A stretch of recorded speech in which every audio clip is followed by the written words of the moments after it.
un unagi. Bonsoir messieurs, ou bonsoir si vous débarquez d'une autre vidéo. Si vous n'avez pas l'unagi, si vous n'avez pas compris la référence, c'est que vous n'avez pas regardé Friends, et c'est très très triste. Donc ce soir on parle de Friends, série culte, je pense que tout le monde connaît au moins de nom. Si jamais il y a des gens parmi vous qui n'ont pas encore vu cette série, je vais essayer de vous donner envie de vous mettre dedans avec cette vidéo. Je pense que ça va être très rapide et c'est terrible parce que je crois qu'on va perdre tout notre public. C'est-à-dire que là tous les mecs qui vont se mettre dans Friends, il y a en moyenne 24 épisodes par saison, il y a 10 saisons, il y a 236 épisodes en tout. Et ben vous allez passer 2 mois à tout regarder et vous allez plus venir ici. Parce que vous allez vous dire putain c'est trop bien. Donc moi mes 3 séries télé préférées de tous les temps, vous savez qu'il y a Breaking Bad, il y a Twin Peaks, et évidemment il y a Friends. J'aime pas résumer Friends à un sitcom, je trouve que c'est un peu dégradant, un peu péjoratif. Pour moi c'est avant tout une très grande série télé, remarquablement bien écrite. Donc on a 2 scénaristes assez incroyables, des génies, qui s'appellent David Crane et Marta Kaufman, c'est eux qu'on a Friends. Série qui a été créée en 94, qui s'est étalée sur 10 ans, avec des acteurs mémorables, des acteurs qui sont devenus nos amis, qui sont devenus mes potes, et dont je me sens parfois plus proche que mes propres potes. C'est terrible. Et oui, donc sachez que tous les amis que j'ai dans la vraie vie, je suis désolé, j'ai des meilleurs amis que vous, ils sont dans Friends. Et oui. Et je crois que c'est comme ça pour tout le monde. Quand tu regardes cette série, tu t'attaches aux personnages. Et puis surtout, moi, j'ai regardé les 10 saisons, mais je les ai matées au moins 5, 6, 7 fois les 10 saisons. Ce qui est génial d'ailleurs dans Friends, c'est que tu peux reprendre à n'importe quel moment. Tu peux te lancer dans un épisode de la saison 6, complètement au pif, et ne pas être perdu. Même pour le mec d'ailleurs qui découvre Friends avec un épisode d'une saison très avancée, s'il n'a pas vu les premières, il peut quand même rentrer dedans. Alors quand même, 2-3 trucs de précision. Pour ceux, là j'ai vraiment m'adresser à ceux qui connaissent pas du tout la série. J'ai connu à la fin des années 90 au McDo. Je me souviens qu'il y avait une offre avec un menu, je crois que c'était pour un menu Big Mac à 35 francs à l'époque. Vous avez parfois des bundles avec une place de cinéma, mais là je me rappelle qu'il y avait un bundle avec un DVD de Friends. C'est comme ça que la première fois j'ai vu Friends. Et non d'ailleurs, je dis une connerie, la toute première fois que j'en ai entendu parler, c'était dans Picsou Magazine. Je regardais toutes les infos et là il est marqué Courtney Cox va rejoindre le casting de Friends. Et je savais pas ce que ça voulait dire Friends quand j'étais petit, mais je connaissais Courtney Cox parce qu'elle avait joué dans Ace Ventura, qui était un de mes films préférés quand j'étais gosse avec Jim Carrey, complètement culte. D'ailleurs c'est marrant parce que Jim Carrey qui est doublé par Emmanuel Curtil en VF, et ben Emmanuel Curtil double Chandler dans la version française qui est absolument géniale. En fait que vous regardiez Friends en français ou en anglais c'est pas grave, la VF est de très très bonne facture, même si je conseillerais plutôt de regarder la VO pour une voix, parce qu'autant Emmanuel Curtil et tout le reste du cast est exceptionnel dans les rôles, mais la voix de Ross en VO c'est quand même quelque chose. Allez essayez. Je préconiserais la VO, mais si vous regardez la VF c'est pas grave. Bref. Il y avait des rediffs télé début des années 2000 et puis je regarde un peu, je zappe. Là je tombe sur un épisode de Friends pour la première fois. Et j'arrive pas à rentrer dedans au début parce que moi je suis très réfractaire au rire enregistré. Quand un mec fait une blague et que t'as des rires là comme ça qui arrivent et que toi t'as pas forcément envie de rigoler puis que tu comprends pas, tu connais pas les personnages ni la situation ni la blague, tu te dis putain sous de ma gueule. En général j'aime pas ce genre de procédé. Mais finalement une fois j'ai fait l'effort de regarder un épisode en entier, puis j'en ai regardé un deuxième, un troisième, et j'ai fini par m'acheter les coffrets DVD. Et je me rappelle que j'ai regardé en direct le season final, donc de la saison 10, et j'étais complètement fan. Plus tard, j'ai acheté la grosse tour de DVD. Il y avait une grosse tour comme ça de Friends, et j'ai dû regarder les épisodes je ne sais pas combien de fois. Pour ceux qui ont Netflix, il y a toute la série dessus. Anecdote, bon là je vais partir dans tous les sens, mais j'étais surpris parce que moi j'avais le rendu en 4 tiers de Friends. Vous savez, quand on regardait soit à la télé, soit en DVD, c'était en 4 tiers. Là, ce qui est très surprenant, sur Netflix, c'est que c'est en 16/9 et je me suis dit comment ça se fait que la qualité d'image est aussi bonne. Et en fait c'est parce que Friends n'a pas été tourné en 4 tiers, c'était tourné en 1.37.1. Et donc il coupait déjà les bordures quand il diffusait ça à la télé. Il y a plein de séries qui ont été tournées dans ce format là, le 1.37.1. Et donc les bords des cadres étaient coupés pour la diffusion de télé. C'est pour ça que sur Netflix finalement on a l'intégrale en largeur. Par contre ils ont dû couper un petit peu la hauteur et en bas, vous voyez. Bon, du coup, on n'y perd pas, la qualité d'image est top, et donc il y a les 10 saisons sur Netflix. Bref, Friends, qu'est-ce que c'est? C'est avant tout de la magie. C'est ça en fait, Friends, pour moi, c'est de la magie. C'est que cette bande de potes, ça devient les tiens. tu finis par les connaître mieux que tes propres amis. Et il y a une seule chose que t'aimerais quand t'as regardé l'entièreté de la série, c'est être pote avec eux. Alors je suis persuadé qu'il y a plein de gens qui, comme moi, sont allés au Starbucks parce que les personnages se retrouvent souvent dans le Central Perk. Et ce qui ressemble le plus au Central Perk dans la vie réelle, c'est Starbucks. Donc moi, plein de fois, je suis allé à Starbucks quand j'étais plus jeune pour me croire un peu dans Friends avec des potes. Sauf que vous vous rendez compte que ça marche pas. Déjà parce que vous n'avez pas des potes comme Chandler qui font des blagues tout le temps, qui sont super drôles. Vous n'avez pas le pote innocent comme Joey, qui est tout le temps gentil avec tout le monde. Vous n'avez pas Ross, vous n'avez pas Rachel, vous n'avez pas Phoebe, vous n'avez pas Monica. D'accord, et puis bon, Starbucks, ce n'est pas le Central Perk. Il n'y a pas Gunther au comptoir, vous voyez.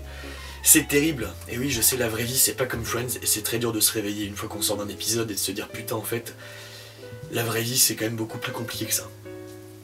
Ce qui rend Friends aussi spécial, aussi magique, c'est un avis subjectif, mais c'est l'alchimie qui est entre tous les acteurs de la série.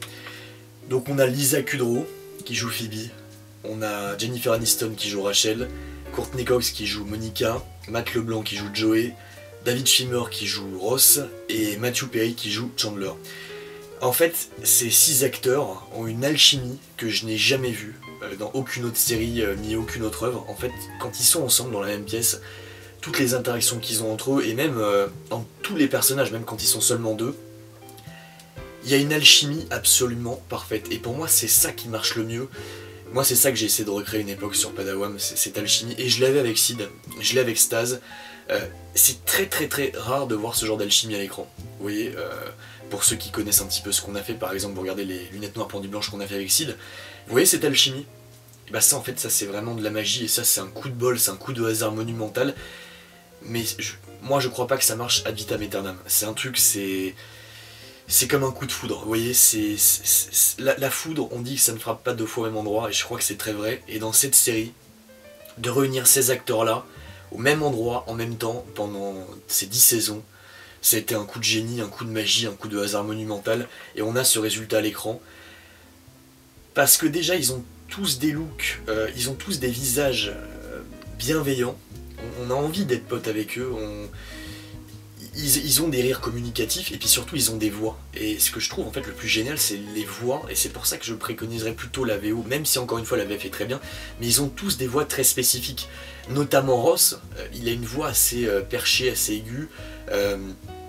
Monica, Courtney Cox, c'est une voix aussi très très particulière, en termes de voix très spéciale. Matthew Perry, exceptionnel. Joey, j'en parle pas. Phoebe, pareil. Enfin, ils ont tous des voix en fait qui te rentrent dans le cerveau, et toute l'addition de ces voix marche à merveille. En fait, je sais pas si je peux l'expliquer vraiment autrement, au-delà du fait que c'est un show qui est exceptionnellement bien écrit.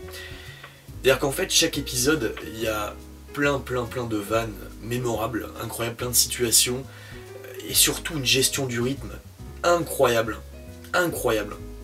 C'est le rythme en fait, c'est que tu t'emmerdes pas une seule seconde, t'as tout le temps la vanne qui arrive au bon moment, puis c'est même aussi l'espace qu'occupent les personnages dans le cadre.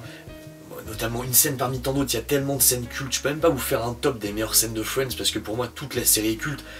Il y a un moment qui est génial, c'est quand, un parmi tant d'autres, hein, mais c'est quand Joey et Chandler veulent échanger leurs meubles, et il y a des mecs qui leur proposent d'échanger ça contre un canoë, et là t'as Chandler qui est au premier plan, t'as Joey qui est derrière, qui est pas d'accord avec ce qui va être proposé par les mecs, et t'as Matthew Perry qui fait comme ça Joey, et il fait ce geste là sans le regarder pour que Joey s'assoie. C'est génial, mais c'est que des trucs comme ça qui marchent à merveille. Et en fait, plus les épisodes passent, plus les saisons passent, et j'ai envie de dire plus les années passent, parce que Friends, moi j'ai regardé encore une fois le final à l'époque en 2004, et c'est une série que je regarde intégralement tous les 3-4 ans. En fait, je m'en mets dedans et je la remate intégralement, même parfois tous les ans en fait, et je ne m'en lasse pas.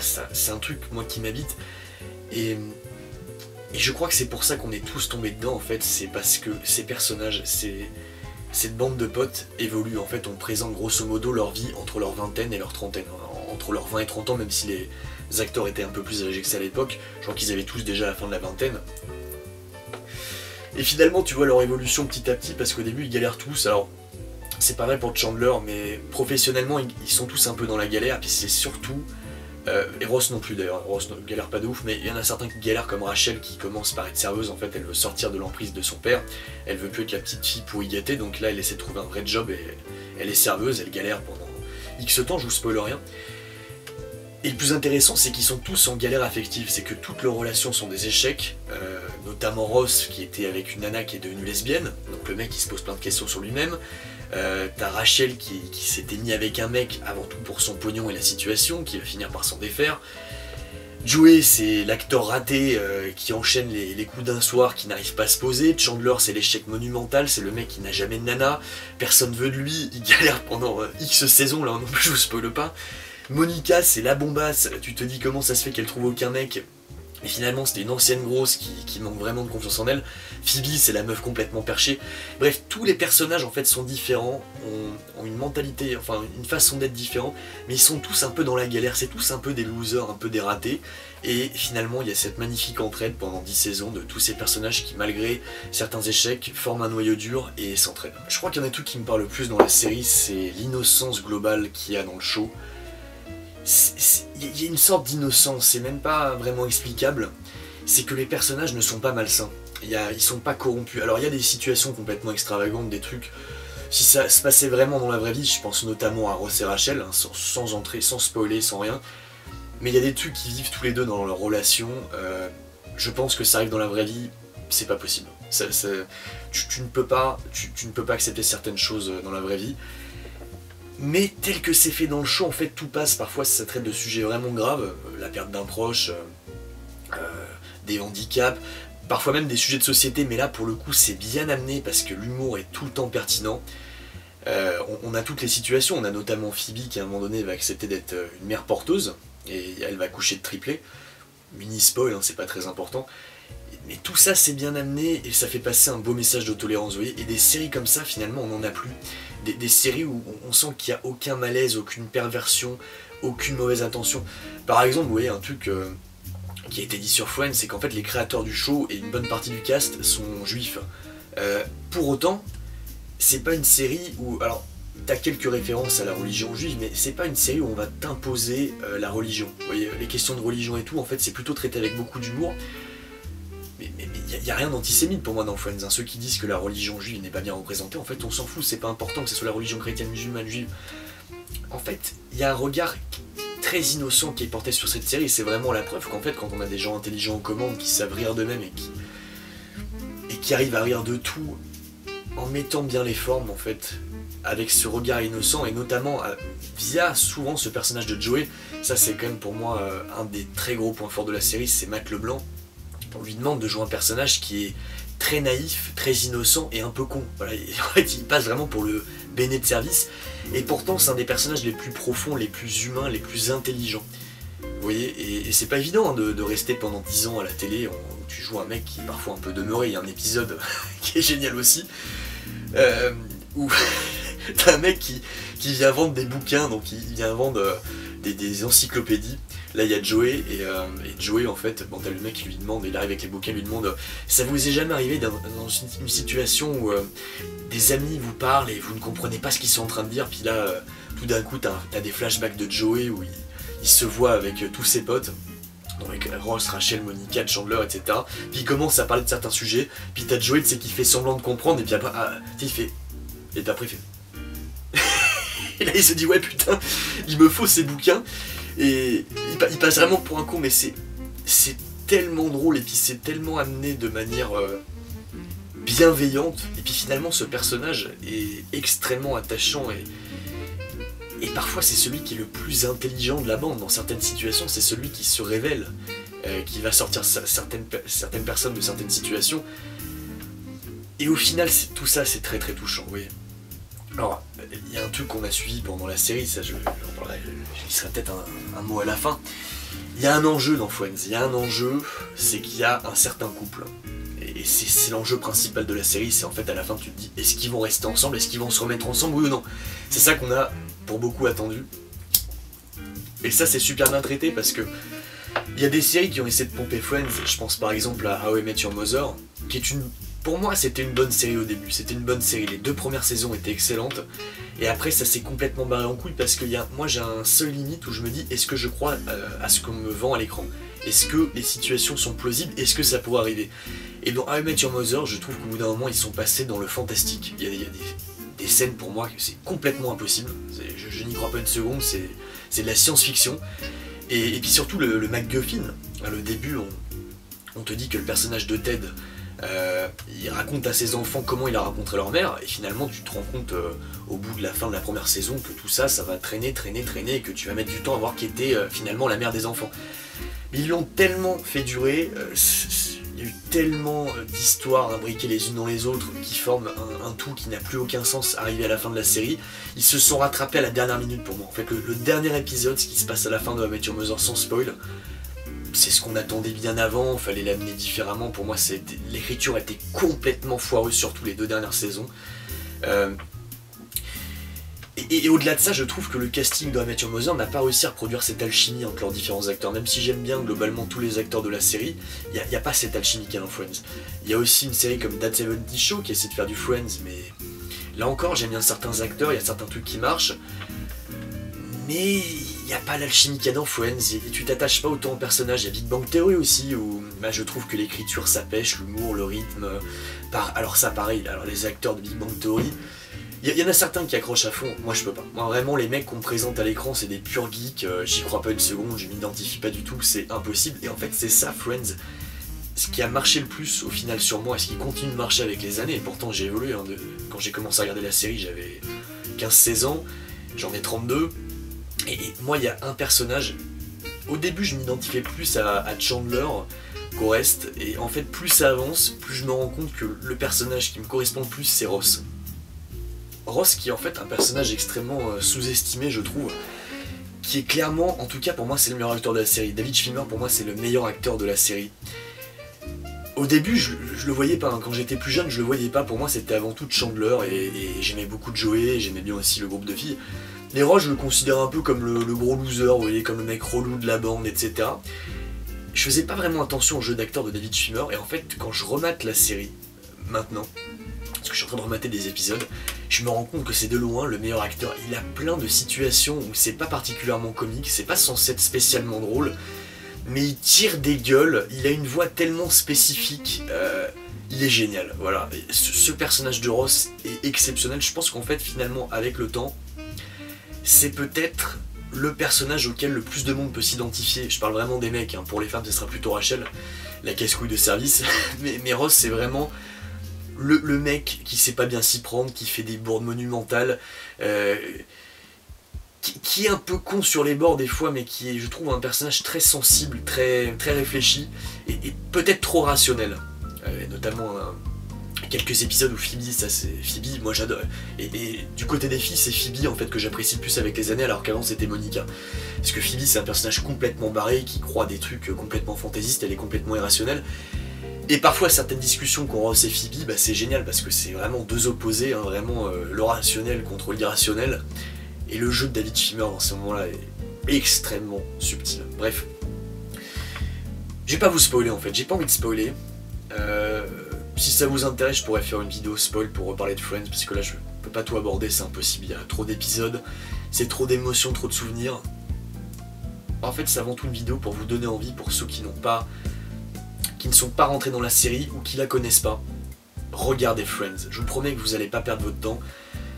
Si parfois vous vous sentez un petit peu triste, que ça va pas très bien, que vous avez un coup de blues, un coup de cafard, que vous vous rendez compte que la vie c'est pas évident, parce que les relations amicales c'est très compliqué. C'est beaucoup d'investissement, puis malheureusement dans la vie ça se passe pas comme dans Friends, vous le savez. Et quand vous avez un coup de cafard, vous voulez un coup de boost, un petit coup d'adrénaline, regardez Friends, ça va vous faire du bien. La première saison est pas la plus réussie, avec le recul pour moi la première saison c'est la plus faible. La 9 et la 10 sont moins bien que les précédentes, mais elles sont quand même de qualité. Mais la première en fait, il se cherchait un peu encore en termes d'écriture, l'alchimie du groupe n'était pas encore totalement là. Et je trouve que la série prend vraiment son rythme de croisière à partir de la saison 3. Saison 3, 4, 5, 6, exceptionnel, du génie. Mais lancez-vous dans la série, faites l'effort de regarder quelques épisodes, et je pense que vous allez accrocher, et Et c'est un univers, c'est des personnages, c'est une alchimie, c'est de la magie. D'accord? Vous allez pas regretter. Bref messieurs, on va s'arrêter là pour Friends. Je vous remercie encore une fois de tout votre soutien. Je vous remercie des quelques participations que j'ai déjà reçues pour le top 50, ça s'annonce exceptionnel, je vais faire vraiment un gros boulot dessus. Je pense que du coup la semaine prochaine il n'y aura pas beaucoup de vidéos. Je vais me concentrer à fond sur le montage de votre top 50. Ça s'annonce top. Donc bombardez-moi toute la chaîne de likes, abonnez-vous. Merci de votre soutien et si la vidéo top 50 marche très bien, on fera un top 50 des meilleurs films selon vous. Voilà, merci messieurs et à très bientôt. Ciao et attention aux tempêtes de neige, c'est compliqué, il y a des portes qui se ferment, des courants d'air, on ne sait plus ce qui se passe. Ciao messieurs.